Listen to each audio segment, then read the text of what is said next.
Premier League primetime on tape. Jose, Cyrus, and Andre. And you know that Daveye don't play. In the field, they can talk about it all day. Look, and we moving up. You can try all you want, can't move like us. When it all comes down, they choosing us. And I do gotta say, we don't give a fuck. Premier League primetime, and it's only that. Speak only facts. Say what I want, can't hold me back.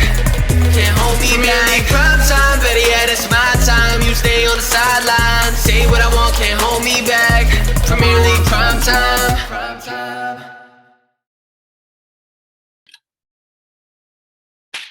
Hello and welcome back to Premier League Primetime. This one is just me. Daveye's back again, back with the suit, back again. And look, I'll start off by saying, look, I know it's been a while. I know a lot of people have been asking, when is the content coming back? Daveye, when are you coming back? When are we going to see that suit? Well, it's back now. No need to worry.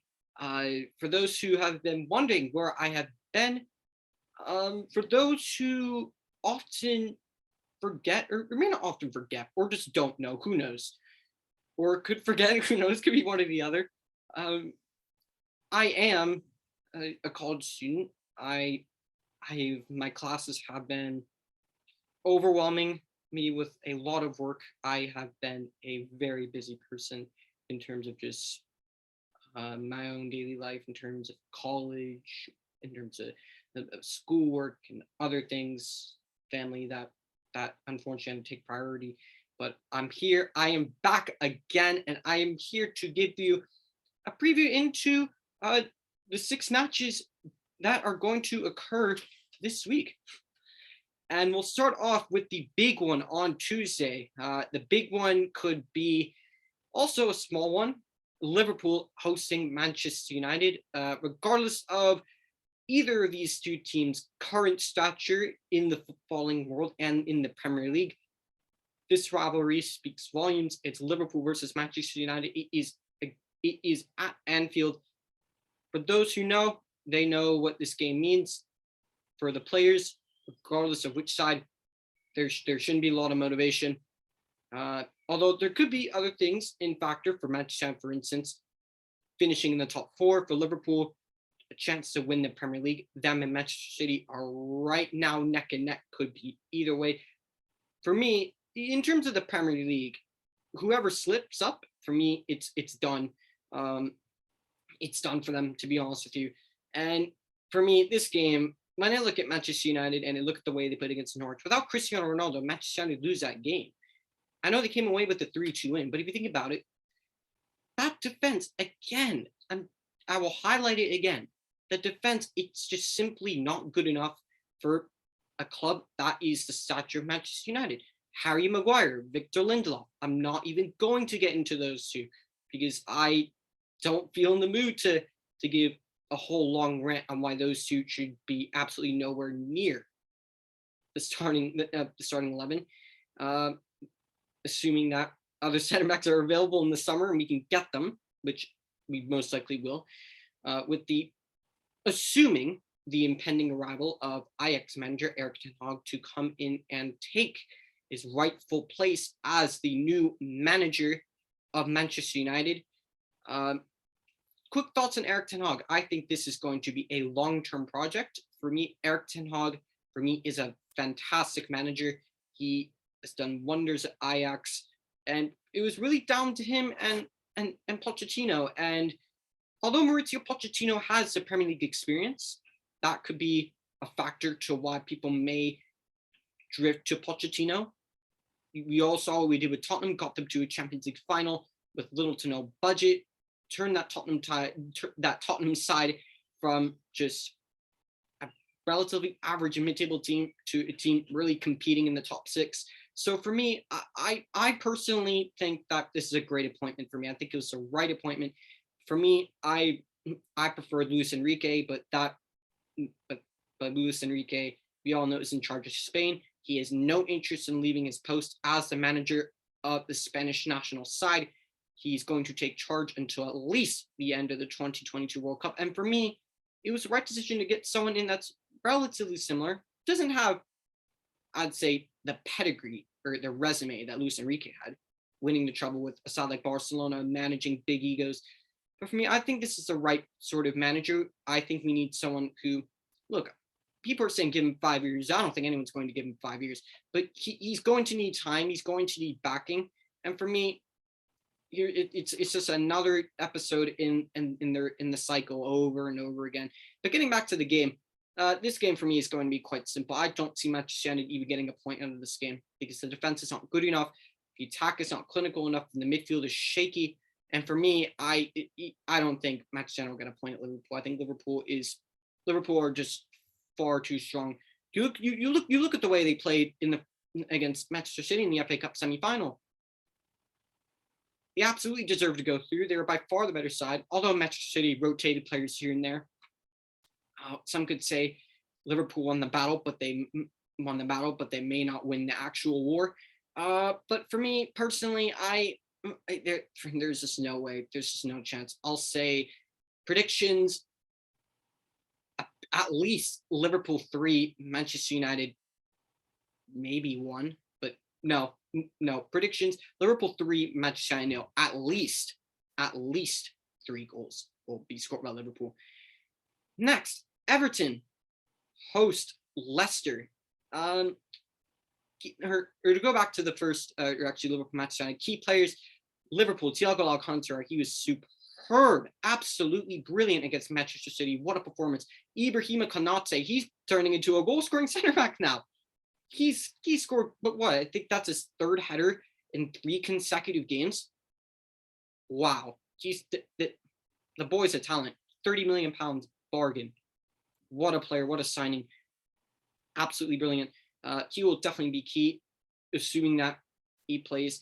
Trent Alexander-Arnold had a very, very good game as well. Sadio Mane is now coming into form when you look at him, and depending on who starts up front, could be Diogo Jota, could be Luis Diaz, could be even Firmino, who knows. Manchester United key players, Daveye has been a key player all season. Paul Pogba, of course, we all know the quality that man has. No need to explain further. Jadon Sancho, Cristiano Ronaldo, Bruno Fernandes, who's just been absolutely dreadful for most of the season for me. People can bring out the stats, but I'm not one for stats, to be honest with you.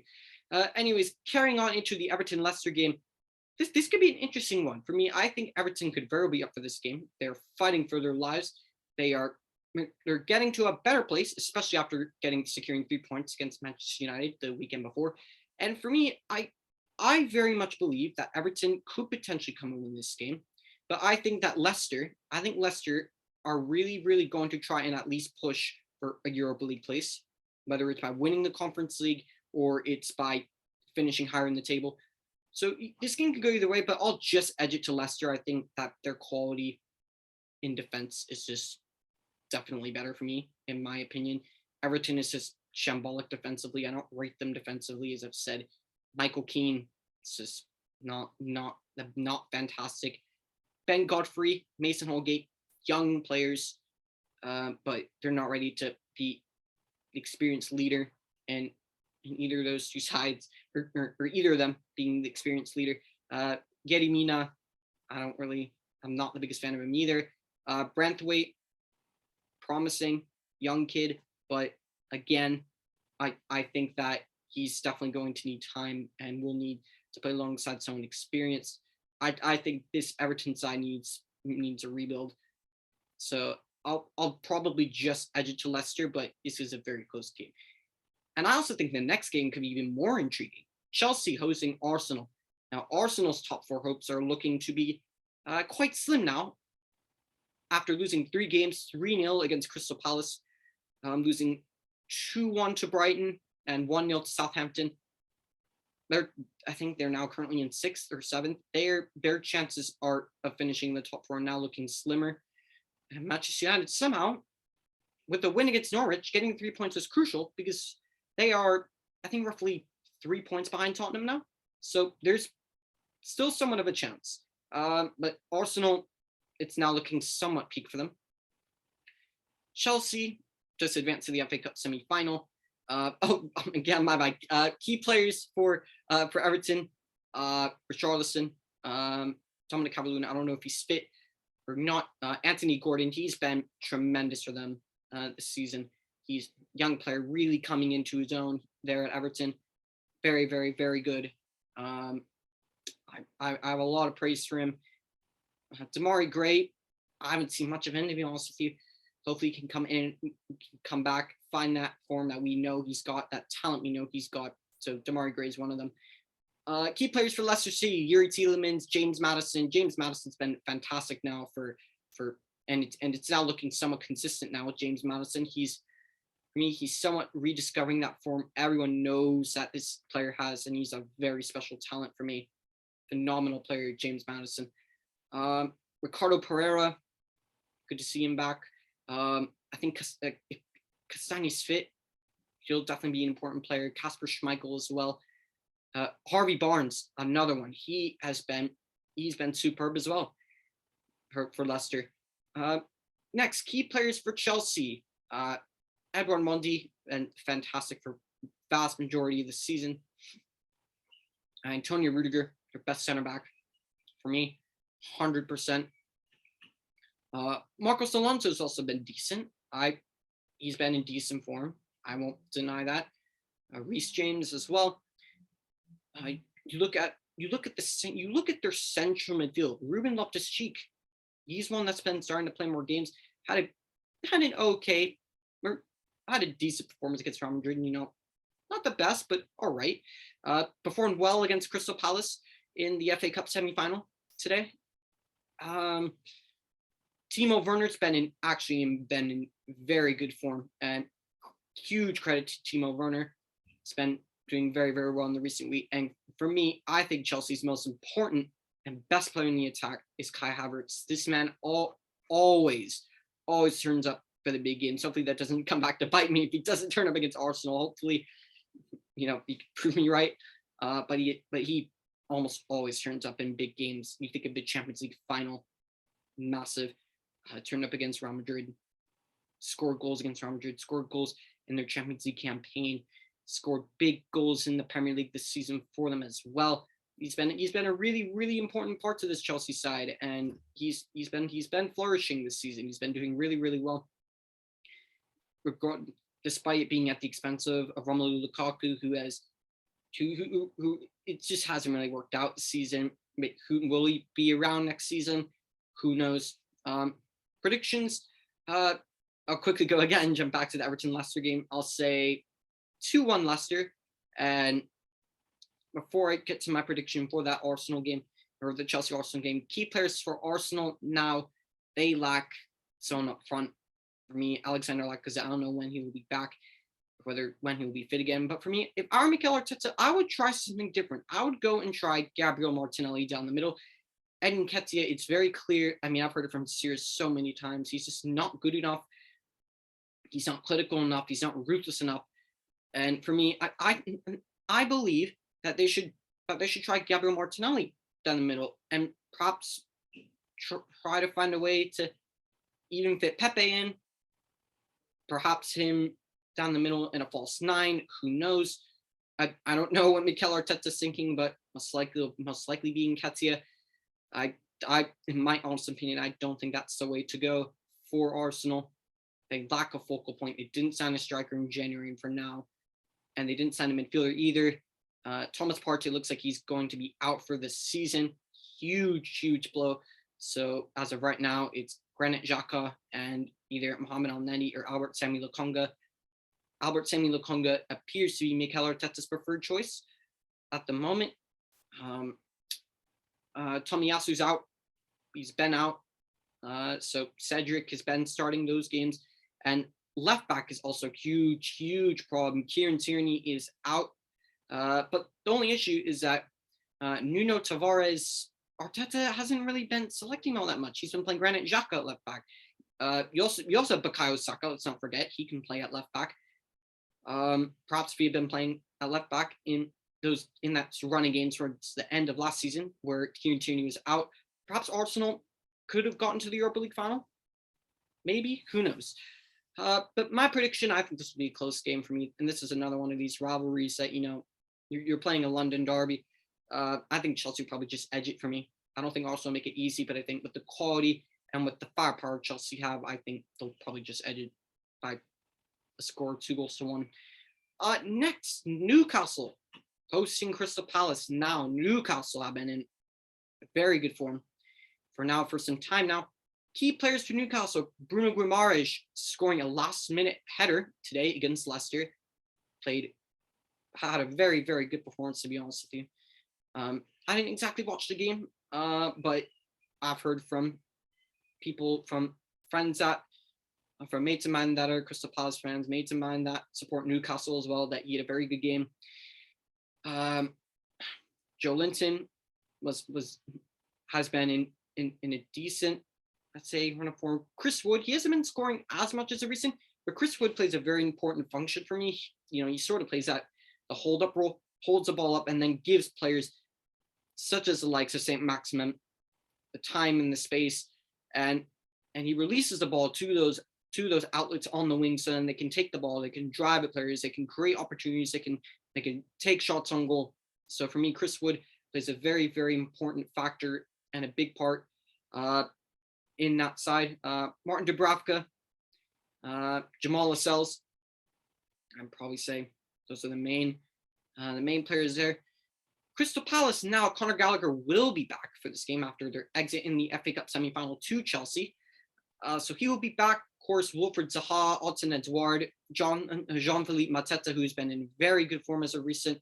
Michael Olise, fabulous player. He's been so impressive this season. Unbelievably impressive. And I think he's definitely a player to watch for the future. 100%. Avarice Eze, whether he plays or not, Tyrick Mitchell, Mark Wahey, both of them getting their England Cups. Big up both of yourselves. Definitely well deserved for them. And for me, as great as Newcastle have been, I think that Crystal Palace might be a game where Patrick Vieira looks for a reaction out of the side. I know Newcastle have been cruising as of recent when you look at the recent form.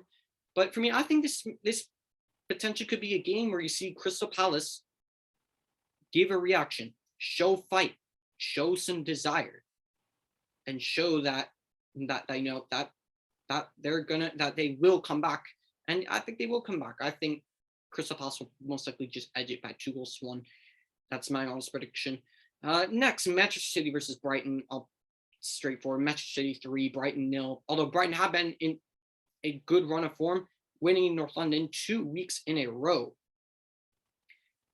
Leandro Trossard, been very good. Cucurella, been very good. Mwepu, of course, you have guys Bissouma. Richard Sanchez has been great for them as well.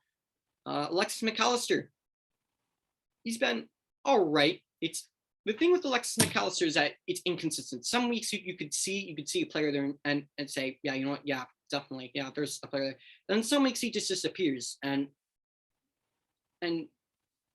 as that number 10, you're sort of expecting that number 10 to show up, to create opportunities, maybe even grab games by the scruff of the neck when you need him to create chances, create shots, create opportunities. Some games you don't really see that from him, so I think it'll be interesting to see. Neil Maupay hasn't been starting. I'm sure Sirius is most likely very happy about that. And for me, this will be a straightforward game. Manchester City 3, Brighton 0, and they'll definitely look to bounce back after exiting the FA Cup semi-finals at the hands of Liverpool. Key players from Manchester City: Jack Grealish should score, but who knows? He may or may not be in the side. Kevin De Bruyne and Kyle Walker, 2 players that were specifically rested by Pep Guardiola. And for me, I think they'll most likely be back on the side, and that game is going to be hugely important. That game is going to be hugely important, especially if they want to keep ahead of their title rivals, Liverpool. So it will most likely be Manchester City 3, Brighton 0. And other key players, Laporte, 100%. It'll be so important to have in there. Rodri spent doing his job. Raheem Sterling was not fantastic against Liverpool. Not great. Wait, did he even play? I actually don't even know if he played or not. I don't even know if he played or not, to be fair to you. But Raheem Sterling, he's been in fabulous form, and always been consistent with this. Raheem Sterling, it's a player of so much respect for. He has done wonders with England. He's a winger, and he has over 100 goals. That's quite phenomenal for me, in my opinion. So for me, as decent as Brighton have been, you're coming up against, the joint best team in the league in the Premier League at the moment. So Manchester City 3, Brighton 0. Lastly, Burnley hosting Southampton. Now Sean Dyche recently got the sack, and for me, I was shocked by this. This is a man who's kept them in the Premier League year in, year out. And this may have looked like a season where we may not be able to keep them up. And I think the timing of him getting sacked also confuses me as well. Because when you think about the timing, it also makes no sense. Because, Sean Dyche, Burnley, not just Burnley, but they're 6-7 games left of the regular season. So for me, it didn't make a whole lot of sense to sack him. Apparently, the coach of the under-23s, the academy director, the goalkeeping coach, and Ben Mee are going to be just the interim coaching team until the end of the season. Key players, and as I may as well just play a record of Jose and what he always says for key players for Burnley. But of course, Nick Pope, James Tarkowski, Dwight McNeil, Wout Weghorst, important player, but hasn't been scoring too many goals as of recent. Aaron Lennon. You have the likes of did I say Maxwell Cornet? Don't know if I did. Who knows? Nathan Collins, promising young player. I think he could potentially be a great player for the future. Nathan Collins, who knows? And Southampton. This is a side who's just so unbelievably inconsistent. You don't know. One day you get a great performance like you saw against Arsenal, and then the next you just get kind of a shambolic side. But for me, Burnley are fighting for their lives at this point, and I think sacking Sean Dyche was a big mistake in my opinion. I don't think that was the right decision at all whatsoever. And for me, key players for Southampton, Salisu, he has been in great form. I think he's been doing a great job there at center back. He's been playing very, very well. Kyle Walker-Peters also received his first English call-up. Himself, well done. Definitely deserves somewhat of a chance. And he's been in great form too. Of course, James Ward-Prowse, we all know how great of a player he is. Absolutely fabulous player, James Ward-Prowse is. Oriol Romeu, the job that he does, he sits and anchors at midfield, and that gives James Ward-Prowse time and the freedom to get forward, to create set pieces, to create opportunities, to take shots off on goal. So he's going to be very important in this game against Burnley to sit and hold that midfield. And I think this game will really be about Southampton trying to break down Burnley. We all know how Burnley play. We all know that Burnley like to sit in that 4-4-2, but who knows? The interim coaching team could try something totally different. Who knows? I don't know. And for me, I genuinely think that Burnley could potentially get a draw out of this. They very well could. To look for a reaction from the players or a bounce of some kind, as you see from the interim manager that comes in, other than Ragnick. And for me, who knows? This really is a tricky one. Also Armando Berger, very, very good player and phenomenal since coming in from Chelsea. Livramento, very, very good. I think he might be injured, might be out, but who knows? So looking at this game, my predictions for this game, I'll say Southampton will probably just edge it by a goal to nil. Anyways, there you have it for my preview for this game, or for the games this week. In terms of things to look out for, potentially there could be a Liverpool Manchester United preview with potentially one of two people, potentially. There's a chance. A preview for the Arsenal Manchester United game at the Emirates. Or Manchester United's next game is against Arsenal at the Emirates. That will be another big game for the battle for top 4. And Premier League primetime. The next episode, I believe it's episode 9, will be back. It will almost certainly be back, whether it is this Thursday, this Friday, hopefully one of those 2 days. If not, definitely next week. But it is looking likely that Premier League primetime or the podcast will be coming back, and we will hopefully see the return of the full cast of Premier League primetime. Although big up yourself, Ben, and it's just me, and as well as all of us at Premier League primetime. We hope that your leg and you heal quickly, and that you come back stronger. And not only is this just an intern coach, this is also a very good friend of mine. So I hope in all seriousness, I hope he does come back. He comes back better, comes back stronger, and we see him walking again for his broken leg. So just wanted to send that out as well. And I, as well as he did, I know, of course, it really just does it different when you have, the Fab Four back on, and, having my co-hosts on, and my co-hosts as well, big up themselves, big up Sirius, big up Jose, big up Andre, all 3 of them. Absolutely superb this season yet again. So I greatly thank them as well. But anyways, that is the end of this video. If you've liked what you've seen from here, smash like on this video, subscribe to the channel, go and follow us on Instagram at PL Primetime. We're on the road to 150 subscribers. Please help us get to that number, and hopefully we can get there by the end of the season. That's what I'm hoping.